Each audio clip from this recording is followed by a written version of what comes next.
आज हमारी टॉपिक है न्यूक्लियस।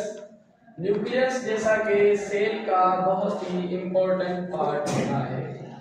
जैसे कंट्रोल सेंटर कहते हैं ब्रेन, ऐसे सेल का जो कंट्रोल सेंटर है जहाँ पे ऑल एक्टिविटीज परफॉर्म होती है वो न्यूक्लियस में होती है। और न्यूक्लियस जो है एक जैसे बैकबोन होता है वैसे ही न्यूक्लियस होता है। सेल में ऑल फंक्शंस जो कैरी होते हैं वो न्यूक्लियस के अंडर कंट्रोल होते हैं। न्यूक्लियस लार्जेस्ट ऑर्गेनील भी है। किसी भी सेल के अंदर जो लार्जेस्ट ऑर्गेनील होता है वो कौन सा होता है? न्यूक्लियस होता है। और सेल में जेनेटिक इंफॉर्मेशन जो कैरी करता है, जैसे कि हमने यहाँ पे डायग्राम में दी हुई है, genetic information in the form of DNA और chromatin material.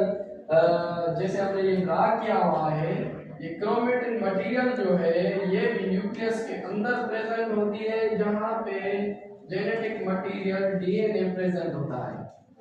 Non dividing cells में ये जो है क्रोमेटिन के फॉर्म में होती है। जैसे ही सेल डिवाइड होता है तो ये थ्रेड लाइक स्ट्रक्चर जिसे हम क्रोमोसोम्स कहते हैं उसमें आ जाती है।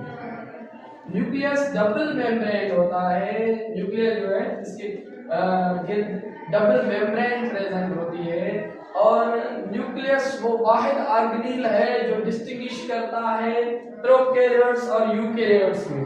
प्रोकैरियोट्स और यूकैरियोट्स में जो बेसिक डिफरेंस होता है, बड़े से बड़ा प्राइमरी डिफरेंस जिसे कहते हैं, जैसे प्रोकैरियोटिक सेल कहते हैं उसका न्यूक्लियस इनकम्प्लीट या एब्सेंट होता है, और जो यूकैरियोटिक सेल होता है उसका न्यूक्लियस जो है कंप्लीट या वेल डेवलप्ड होता है। और न्यूक्लियर मेम्ब्रेन में जैसा कि हमने ये न्यूक्लियर मेम्ब्रेन बनाए हैं, यहाँ पे पोर्स प्रेजेंट है। क्या मौजूद होते हैं? पोर्स।